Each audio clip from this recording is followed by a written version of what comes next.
E ta mai mau whamaro ke a whiona, koe whangamari ko mau ke mau, ke mau whanongo ai ke reo whai whakamo ui o he a whiona, e no whaongo mai i e toi tapu. O mau kore, whamore more he a whiona. Kai ring mau lau maari ma oni oni, vai vai i o mau loto. Ke lava, ke whaino hino me toi tapu, ai mea ke mau tui ki ai, mai mea ke mau mo ui aki. E si Isu Christ ko aro ko mau whamo ui. Amen. Ko kore ke whangai benga hi tala whatapu tope whaafaket pe me he whareni. Ka tā mua mua ma whaparu ki whahokatu e tau proklama hawhi hou a koe ni whakawike mo e ka inga lotu tohi tapu. Pea ko taidai lei mo lotu ma whana ki mo tolu ki tope ho e me ka inga tau whawhelonga ki e tau proklama koe ni. Pea mo e whatawange o toka mahari e tapu ko tope mo i mo mea meai mo e whamanatu ai be wa tau tolu a whawhita i ki ho tua. Neongo pe koe hae ngai tūku ngai mo ui o kuwhina ngalo i o tua ke tau whauai. A tai bepe mo e whakawhi loto maa whana, te mo tolu toa be, ko fuoloha mo tae o ki he lotu, pe mo nofu he ngai wheitu o mo ngoi, o kui ke whawhanga whalau maari ki mo tolu me wholofola he o tua. Whawhi ki mo tolu ke tau ngai whaianga lotu i tonga tapu, pe whikau lo pet palu, pe mo e whaianga lotu kui ai, koromatua halasuni aka weka, ka mai whaianga lotu koe ni i loto sene i Green Acre, i whika taha wou a Waterloo Road, ke taimi tolu, o e whiawhi sampat ko toa pe, pe hege whaianga lotu koe i Honolulu, whika tua pasi to e tu, pe a muki nau tolu, nau lotu i he sias, whai lotu e sias baptaiso koe i Anaheina. Kege, ko whamu ke tau hokatu i he weekend, he tau tala noa ki Temipale whakamui, pe koe Temipale hono tolu, pe koe Temipale koe i loa koe Temipale o e kuonga whakaosi. Pe ko whotu ai pe whakaukau, aina tau whotu tau programa ko hiri, koe Temipale whakamui, koe Temipale a Tangata, pe koe Temipale pe Tangata. Ai koe kuhinga, wikai ko ha whare tau manaki ki ai. E koe e tolani, no talamai to kua, e toi langa fo o e Temipale i Jerusalema, pe e toi whotu ai e taura eiki, pe e toi whai ngai hu whai lau lau, koe whehui taha pe. Koe hano aonga, pa ko hono uhinga, e toi whi mau ai ke tau whai ha whi lau lau. Kua osi whai e karais ai whi lau lau pe e taha koe, nei whi mau, ke whai a hono whakamaa, mono whakamore mono ufi e tau ngahi anga hala kutope. Ko hai mea toi whi mau ai, ke tau toi whi lau lau, ke toi langa Temipale, ke toi mahakau taula eiki, ko ke nau whi lau ma tau tolu, kua osi hoko maha tau taula eiki lahi fungani, taula eiki whamerexia te ki, ko si Isu Christ o kune tu he aoe o tua koe taula eiki a mama koto. Ni hangau, whakahaho no ngahi mata monu ka o kore ke tamai ke oua koe. Koe mea ia ai taula eiki na e whai i e whakawa kuonga whakamotua, tala noa kia he pelu wahe nima. Koe pau kene tuu, wahaa i tangata pe moe o tua. Ko pau kene inasi e ngahi vai anga o tau tolu whakai tangata. Ko pau kene whai anga e whai lau ma ana. Koe kene ngahi anga hala. Pea tok whai lau koe anga hala e kaka. Ego whewia. Ko hano uhinga e toi whi mauai ha whare pehe. Mo hatu unga taula eiki pehe. Anga hala ia. Ke nau whai lau ma a tau tolu. Ko osi whai e kalaisi. Haua ta ea ni anga hala. Ai fo i whai lau pe koe e taha. Nei whi mau. Ke whai ak ho tau huhu i tae ngata. Mo tau whakamaa oni tae ngata. Ke tau tāwai mo e nofo. I e moonga tapu o e otua. I e potu tapu o e langi. Ai potu tapu koe nai o mai o kono taipe. Nai langa ke ki tāpane kare koe nai whanonga halo i toa whai otua. Pe nai hoko koe Temipale ia Solomone. Pea toi langa mai Temipale ki mui o whakakakato i e si Isu Christ. Ai koe kuhinga. Koe mea ko whangai whakatua tika te kumotoa. Koe talanoa koe e tohi tapu. O koe ia ha amanakia ke toi whakotuu. Ha Temipale. Koe langa ha Temipale. Mai me kau taula e ki anga hala ia. Ke nau toi whai ngai whi lau he anga hala. Koe hui ko si whakakakato i a kalaisi. Koe kakai koe ni unau ke inofu me amanaki ke Temipale tolu me. Taula eiki me. Whai lau. Koe kakai ui kai e nau tui. Ko whakakakato i a kalaisi. ai Temipale, ko whakakakato e karaisi, ai whei lau, ko whakakakato e karaisi, ai lakanga whakataula eiki, he koe taula eiki, mereki se teki, pe koe taula eiki, tae ngā tāia, ai ko tala noa kia e sāme te au hongo fulu. Keike, kono winga u tau whakotua he programa koe ni, pe ko tau ai adbe e au ke mahino, koe Temipale whakamui, o e ko hawhare e langa e anima tangata, koe Temipale whakamui eni, o ko tau kauke a ki tau tolu, ko tui ke eiko si iso karaisi pia wha o whare e te tau tolu no lau maari e. Koe Temipale a tangata, pe koe Temipale pe tangata, pa ko kuhinga rea tangata, ke ne hanga he rea kuia o kāpui ai tangata mo e whewhine. Koe tangata koe rea o e whaahinga, koe whaahinga o e tangata, o lau koe Temipale o e otua. Pea koe ngai botu whorofora koe niko whambeke o mai, toko ni ke anu whamatala atu. Ke ola ki, koe whamaratu beo koe ke awhio e otua ia i ha whare langa e ha tangata. Whambeke mahina o bito mea koe ni, kono uhinga he koe kapau te tau pehe e toi langa Temipale i Jerusalema. Ko hame te haue otua a whio ha whare ulanga e nima a tangata. Ko haitene langa Temipale koia. Ko tāna oga e whakamotua e o Samuela mai fitu, koe langa o e Temipale o e otua, koe hakope o te vita tene whai. Ma te koe winga pean koe koho hako tene langa maa koe whare. Kono winga na langa e Solomone ai urak Temipale. Kono winga na tau tānoa kia tau programa ko hirina e langa e he mokopuna o sihoia kini. Aia ko sihoia kini, ko iena to iloko ko sekonaia. Sekonaia ka saritieri, ka selui peperi. Aia koe mokopuna ia o e hako o te vita. Kono uhinga na e pau ke toe langa e selui peperi. Ai Temipale koe honoua e foki e whakahe. Koe hako pe o te vita, ten toe langa ai Temipale o tua. Koe mena tala e toi tapu. Ko whe hako te vita ten toi langa. Ikai ko si isu kraisen, ko hoko koe hako o te vita, ko whakakakato e ngai mea ko toa pe. Kono uhinga e koe Temipale whakamui, koe Temipale a tangata. Koe Temipale pe tangata. He wikai a whio e o tua, i ha whare langa e anima o a tangata. Sige lahe ngai uhinga koe, na tau lawe tika ngai winga whi lau me tau egi kau e me uhinga koe. Ko ngā mai fitu ves wha fitu pe ke ni manoa, ai koe ko ngai ni koe o malanga koe a Steven ni koe na e tolo maka ia ia. E perewa ves wha fitu e malanga Steven ni pea na e langa e Solomone ha whare mo ona, kono ngā ha whare mo e otua. Ves wha walurewa, ka wika i nofo e fungani mā o lunga i he ngai whare ko ngauhi aki ai nima. O hange koe rea e parofita, ai ko parofita ni ko Aisea. O pehe e eiki, ko hoku nofo a ai langi, pea ko hoku tuunga wae a mahamani, koe ha ai whare te molanga mo oku, pea koe ha hoku maalolo anga, ikai na e ngauhi e hoku nima ai ngahi me ani ko toa pe. So mahina mbele ka te tau tolo koe, o koe ke awhio e o tuaia i ha whare. Neongo, koe rea koe ni he kuonga koe o Aisea, kei tuu pe ai whare koe na tuu i Jerusalema, ko Temipale o Solomone. Ko Aisea na imu ai he temne whakauha Temipale ko Aisea ko senturi waluia. Ta uwalu ngeau e ke fitu ngeau na te whakauha Temipale e waha ta uono ngeau ke nima ngeau. He ta unima waluono kama. Ai, so koe whamatala koe rea i ko Aisea ai ko o mai ko Steveni. Koe ke hawhare de no whanatau sio he wike ko o si tau programa ko o si.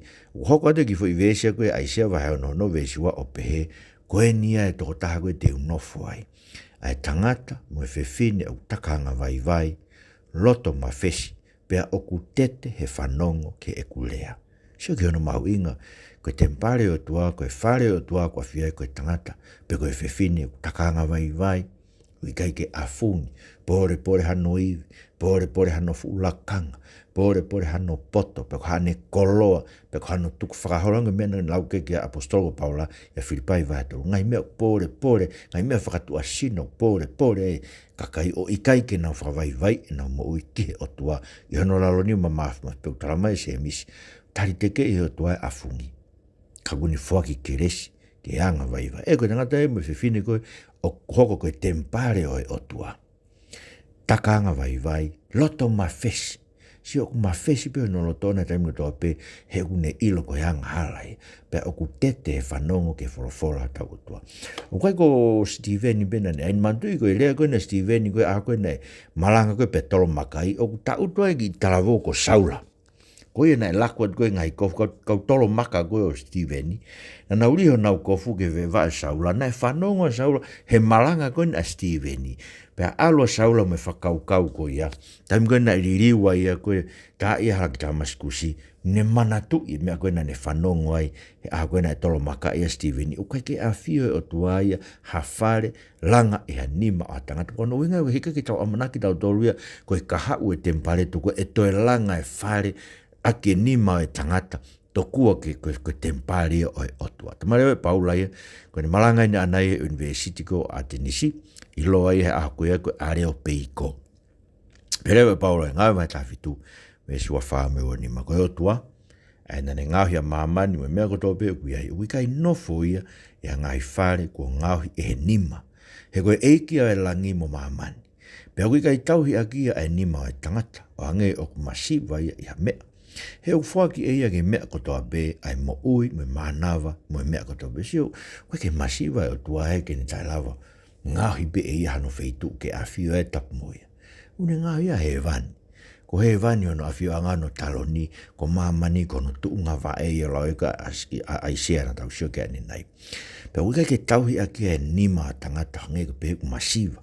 Ke peheku tauhi a kia ho paanga, pe ko o whei lau whakaafe, ko vai he konferenisi, pe ko uika ke tauhi a kia nima, koe ke masiwa o tau otua. Koe ke tau whak ke te iha mea, ka koia ia, o kune whakakoloa a ki tau tole mo ui me manawa.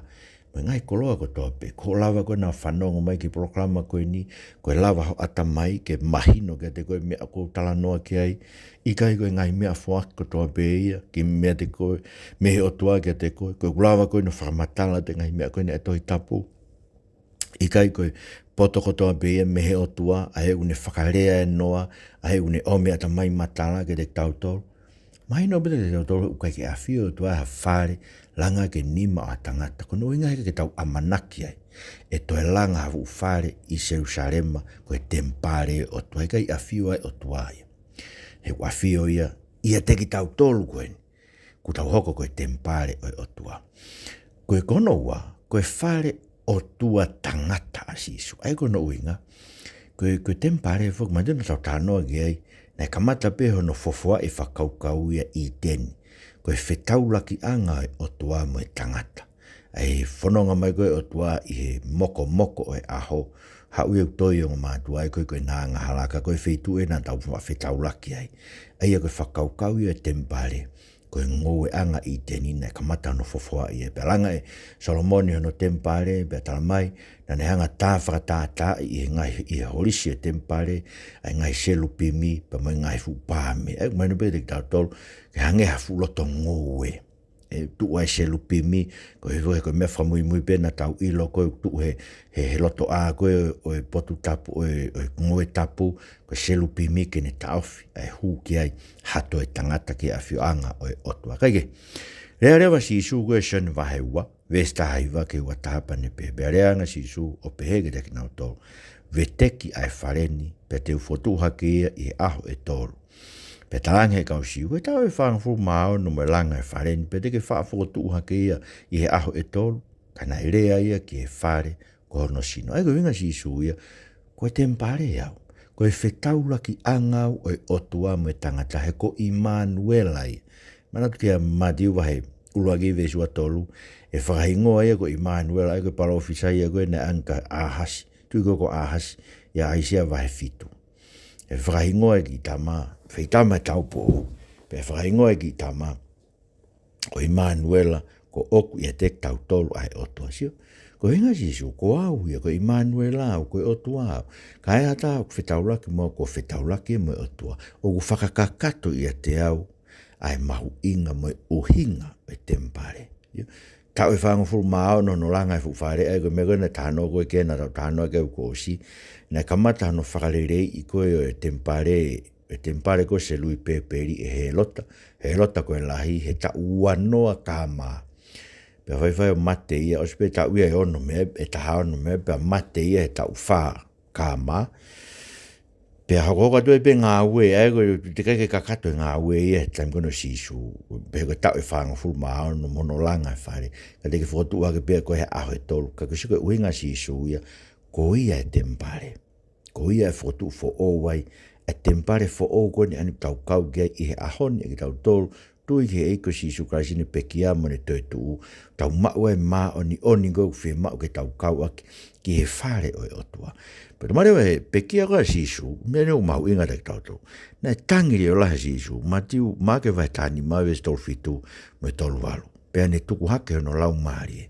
Pea na e maha e ua ai pui pui e whare lotu lahi, me hono potu i olunga o au ki lalo. Hea, koe pekia sisu, kai maha e ua e fu tatau koe. Aia koe fu pui pui fo koe, na e vahe i akia, ai potu topu tapu koe na e be koe a fio angai o tua me potu tapu. Kono whakahaine sisu, ko whakaava e o tua, ai hala koe ke tau fōwai ki he potu topu tapu o e langi. Pa kono whakae aia e eiki, koe ke toi fie mau ha Temipale ia. Ko hena mauinga Temipale ke ne hanga ta ofi ki tau tolu koe koe hanga hala, na ne tau na winga fu pui pui kai lava hatahaya ke alua tu peo hu ke awe o tua. Koe koe anga hala. Na ena huinga tu e taula eiki ke ne whai whilau anga hala, ka na ume whilau anga hala ko ia. Ne te kai pe lawa hatahaya ke hu ke potu topu tapu. A whia o tua ngata e taula eiki lahi tu taha pe tau. He aho whakarerei, aho ngo fulu koe maina no fitu. Na hui koe ke sāpate o ngai sāpate. Koe aho bena e huai, e taula eiki tu o taha e tau ko toa pe, ke he aoe o tua.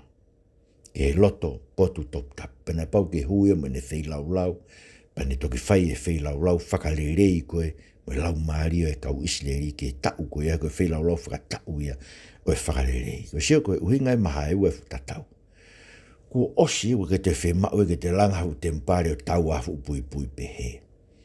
Koe ui, koe mea e pekia si sukaraisi, whakahawa e hala, ko whakaata ki tau tolu, ke potu top tapu. Aia koe mena tau lawe kei ki mua atpe, lau gahe pe lupa e wha, tau mai rewa te tau tolu tau unu atu mahalohi, ke talonio e keresi, o kore ha keresi mua mesi.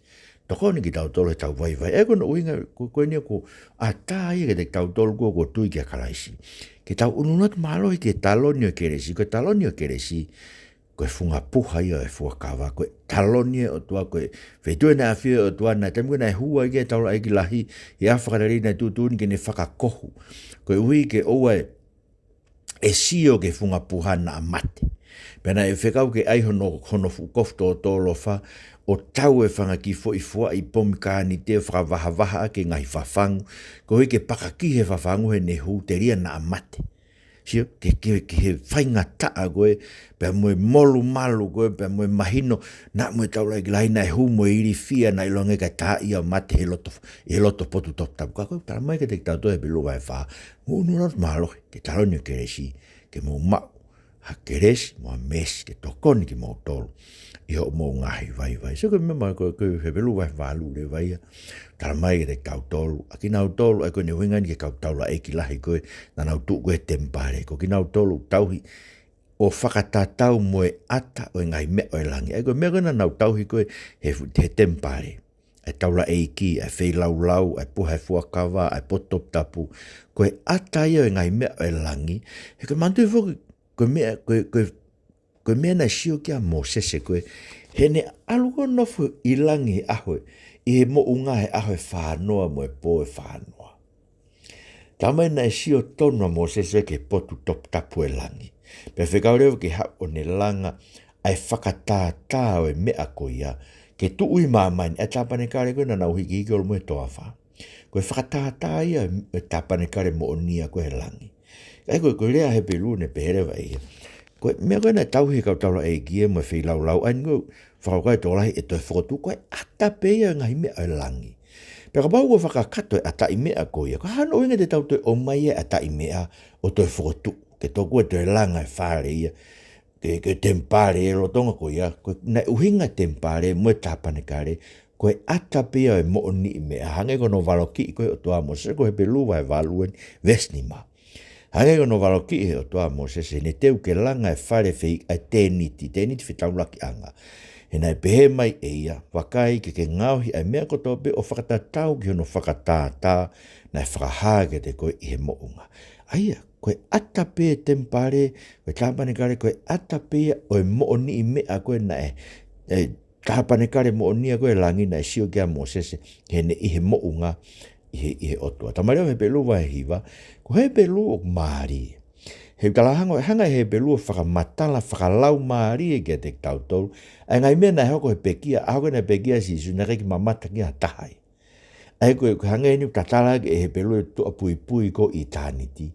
Ka tau mamata ka ne whakamatala mea koe na e hoko. He aho na e pekia si su. Tamareo he pelu vai hiva ves tātā me tahawa. Ka ea o makalaisi koe taula e ki lahi o ngahi le lei ka hokoni. Na ne forward i e tāpa ne kare lahi mo hao angi koe. Ai uenga tāpa ne kare koe o langi. Ke tāpa ne kare mo onia koe na e mamata kia Moses. Pa whekau ke ne hao langa ki ata i mea be koe ne tāpa ne kare. Pe hoko ke Temipale koe ai o Solomoni mo selui peperi. Na whekau a si sue ke fou ke tāpa ne kare lahi mo hao ai ne kai ngauhi e he nima. E ia, koe pehe na i kai koe universi koe ni umaa, ne aluaki ai toto o e kosi mo e kafi. Ka aki hono ta o nape, o ne huai ke tātu o taha ke potu topu tapuna, o ne lawai ai hauhu i Tangata. So nei hua si suia ne peki, ai kono uhinga e koe ai pehe mahai ua, ai fu tatau, koe fu pui, koe nga fuke tatau, koe pui a koe nei vahei aki, ai potu topu tapu mo e potu tapu ai awhio angai o tua mo e ngata angai alu ai Tangata. Sio tala mai na e huinga ne e ni mawaeua e fu mea. Koi he na e hua si isu e tātu o taha ki he potu topu tapu moonia. Ai koe whakatātā pe i he ata i mea. Ai mahaeua e fu pui.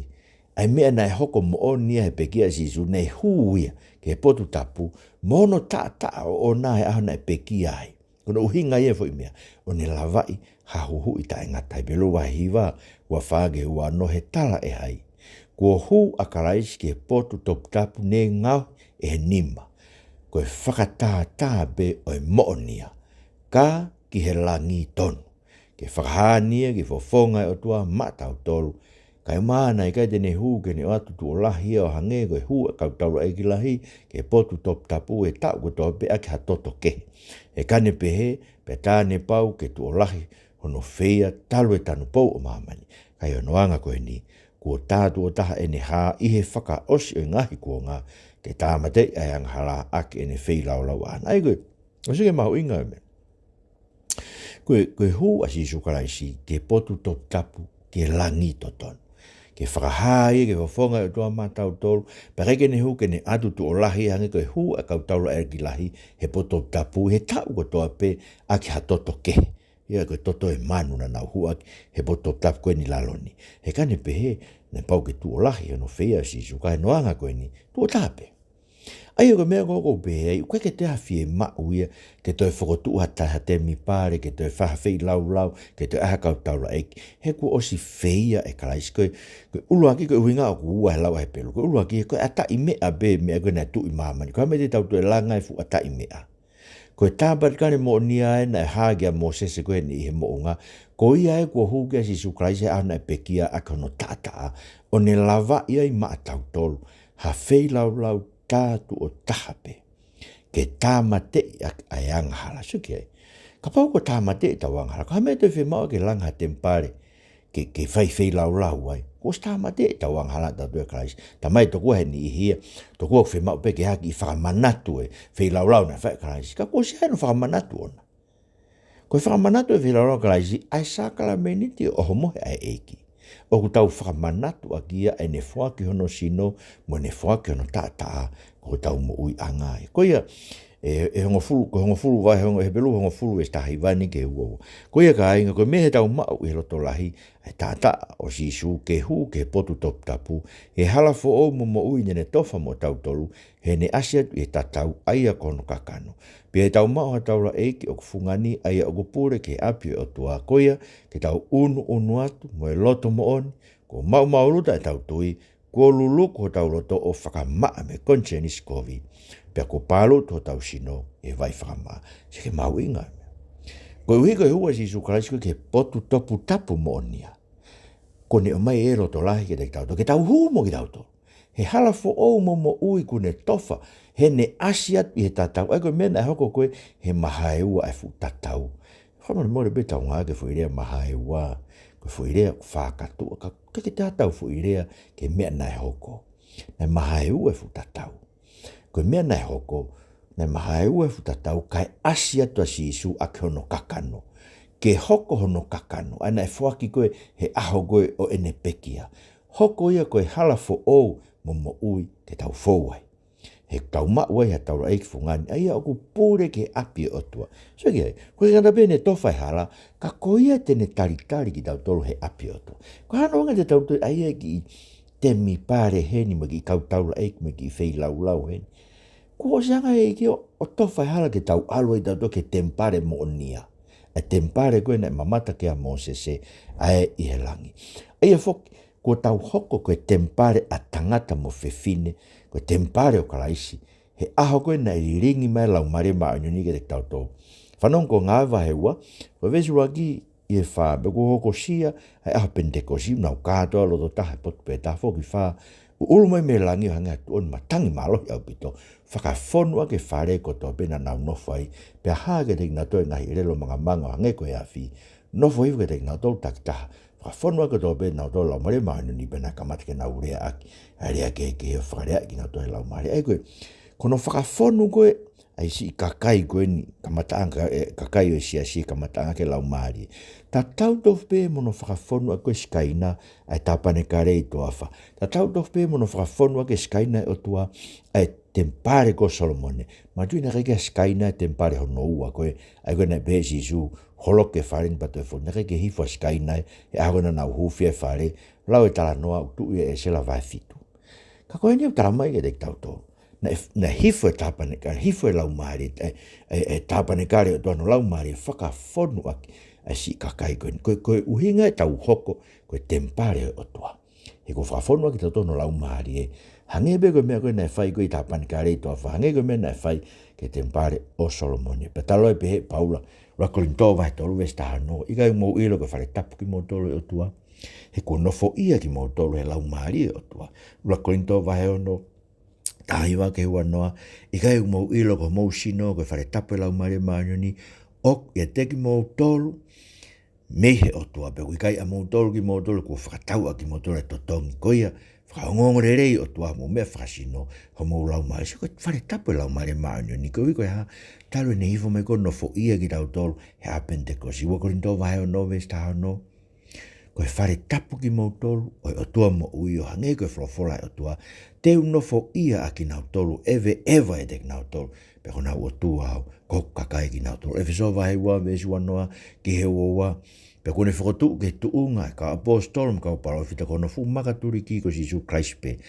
aia ok whehoko takile reia e whare ko toa pe tupu ai ko e whare mā oni ke eiki, aia ulanga whakataha i whoki aki mou tolu ko e nofo angai o tua, i he lau maari, sio, talo hifa e lau maari a pentekosi mo ne nofo ia i tau tolu, ko Temipale ki tau tolu e o tua, akpita wahe ua, ves wha mo e ni ma, aia mo hau ki ai ko e maka mo ui ko si aki mo ni he kakai ka kua whiri he o tua, pe au kumau ingo ki mou tolu whoki, o kua ngei ko ngai maka mo ui ko langa haki koe, whare whakalau maari, ko e kau taula eiki mā oni ke o hake, e wheilau lau whakalau maari ko aunga ki o tua, ia si Jesu Christ, koe ngai mea, so ulanga, matu na talanga fo kapita, te ulanga, koe maka te ulanga, hok whareia te koe. Tama e pita koe ia e maka, ko si isu e maka. Ulanga hake ai ki tau tolo ka kai kua tui ke eko Jesu Christ, ke tau hok koe whare whakalau maari e, koe whare ngahi e tangata, whare whakalau maari, pia ko ki tau tolo kau taula ing maa oni tau o hake ai ngahi whei lau whakalau maari, pa koe ke toi whi maui ke toi langa ha whare. I mamani ke te whawhi lau, koe whi lau tau whai, koe whi lau whalau mahari e a Christ. Pa ko whahawai ua taharea ves tolu tala mai e tau tolu, wakai koe whare o tua. O ku nofo mo e kakai, pe e nofo e mo ki nau tolu, pe te nau hoko kono kakai, pe e te ki nau tolu e tua ko nau to sigi ai. Koe ke te langa whare hifu mai o tua nofo no kakai. Koe whamatala ia kolo tapu ko Jerusalema. E nofo e o tua mono kakai. E tāpane kāre pe hoko no kakai kono tēni tipe. Kono tēni te whetau laka angai. Pe ko hinga utala mai ei. E whakawai wa tā vesi ua. Nei kai te mata ihe Jerusalema fo ou. Ihe kolo fo i whanua fo ou me langi fo ou kia whare tapu. He kono whare tapu ona ai eiki. Ko e tua mafi pe moe lami e o tua. Ngau hei bengi mautolu ko whare tapu. Te a whia halau maari e o whakatapu hai o hua wha. Christ ko mo whamu ui. Amen.